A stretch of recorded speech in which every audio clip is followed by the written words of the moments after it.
The Giants are world champions.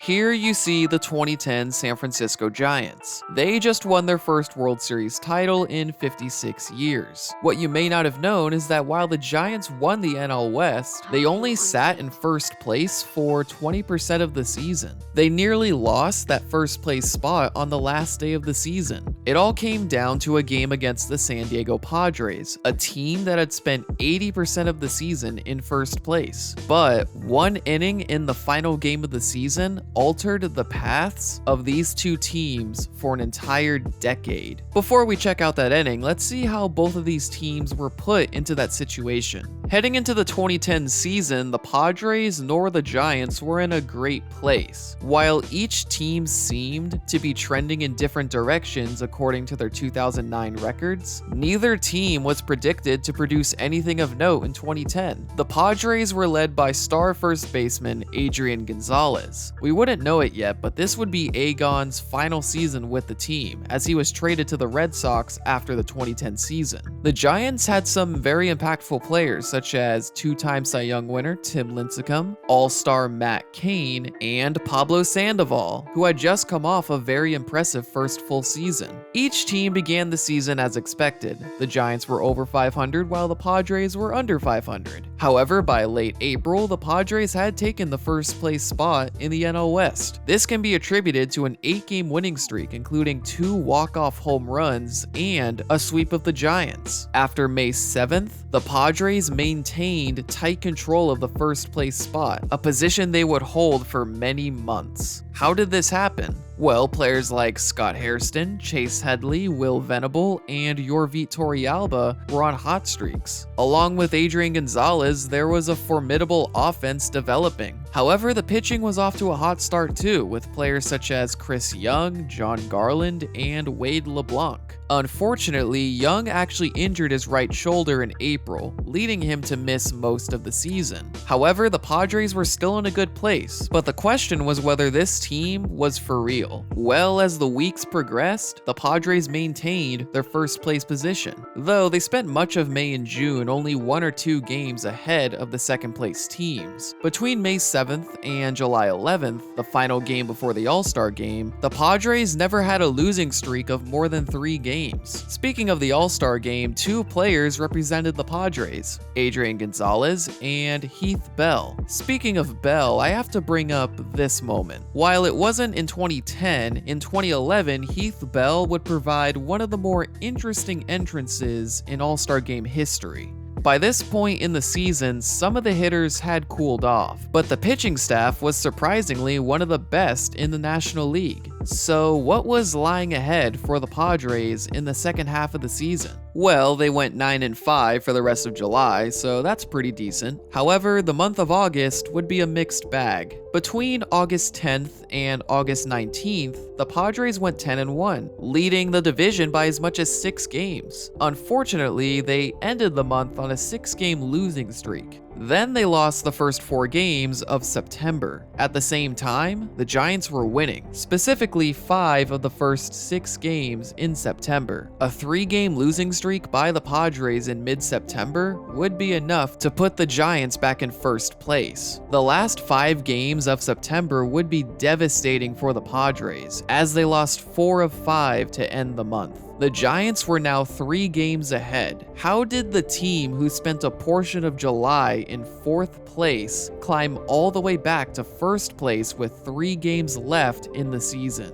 Well, this was because of great performances by Aubrey Huff, Andres Torres, and rookie catcher Buster Posey. But it wasn't over yet. There's still a series left to go. The Padres still have a chance, but they'll have to win all 3 games. Oh, and if you're thinking that the Padres could just make the wild card, well, the Atlanta Braves were 2 games ahead of the Padres. Basically, the Padres needed to win all 3 of these games. Game 1, Clayton Richard versus Matt Kane. Unfortunately for the Giants, Kane would end his season on a sour note as he gave up 6 runs in 4 innings, most notably a 3-run home run by Adrian Gonzalez. The Padres held the lead for the entire game. Game 2, Tim Stauffer versus Barry Zito. This game would be more of the same. A couple of walks in the first inning would be all the Padres needed to take control of the game. Also, an error by Pablo Sandoval in the third inning really hindered the Giants' chances. Heath Bell earned his league-leading 47th save, and the Padres won 4-2. Well, actually, Bell was tied with Giants closer Brian Wilson. Nonetheless, Game 162 had just gotten very intriguing. The Padres were only one game behind the Giants in the NL West and were tied with the Braves for the wildcard spot. Here are the scenarios heading into the game. Basically, like I said before, the Padres need to win. Game 162. This pitching matchup was between the Padres' young starter, Matt Latos, and the pitcher who no-hit the Padres in 2009, Jonathan Sanchez. Let's head over to the top of the third. Chris Denorfia hit a single, a good start to the inning, but David Eckstein and Miguel Tejada would ground out. But Denorfia would end up on third base with Adrian Gonzalez up to the plate. Gonzalez would end up taking an intentional walk, but in the end, Ryan Ludwig would strike out. Seems like a typical half inning, right? Well, I'll tell you the significance of this half inning in a minute. Let's go to the bottom half of the inning. The first pitch would be hit to deep left field, but Scott Hairston made a great catch. Unfortunately, 2 minutes later, nobody was talking about the catch. Here's Sanchez, Jonathan Sanchez, drives it into Triple's alley. Ludwig's not going to get it! And down the stretch he comes, and that's a triple! Yep, Jonathan Sanchez, the pitcher who no-hit the Padres the year prior, had hit a triple. And well, 2 batters later, Freddie Sanchez would do this. Up the middle, 1-0 Giants. And this is what this crowd has been waiting to do this whole series. Then, on the very next pitch, this happened. Aubrey Huff, left center field. A long run for Denorfia. He dives, he can't get it. He's going to score. Huff into second with a double. Eventually, Buster Posey would ground out. But what fans didn't know was that this inning, the third inning, would be the inning that altered the futures of these two teams. The Giants are champions in the National League West.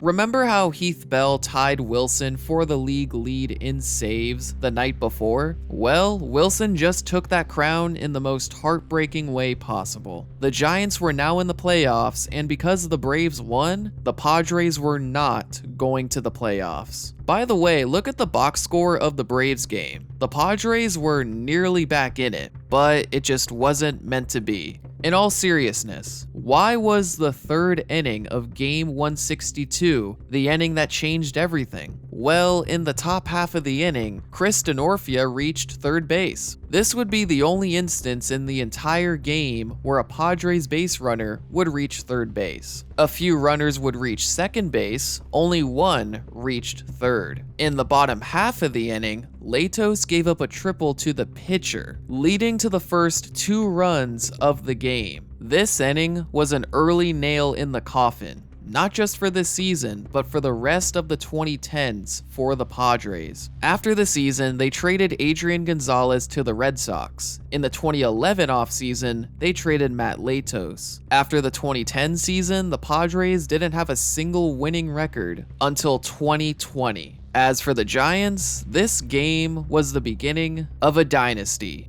The 2010 season was exciting for both the Padres and Giants, two teams who were not predicted to be anywhere near the playoffs by season's end. By the end of the year, one team was a champion and the other was heartbroken. All it took was one inning in Game 162 to determine the outcome of the 2010 standings and the futures of both franchises. I hope you guys enjoyed the video. Leave a like if you did, and subscribe for more content just like this. Thanks for watching.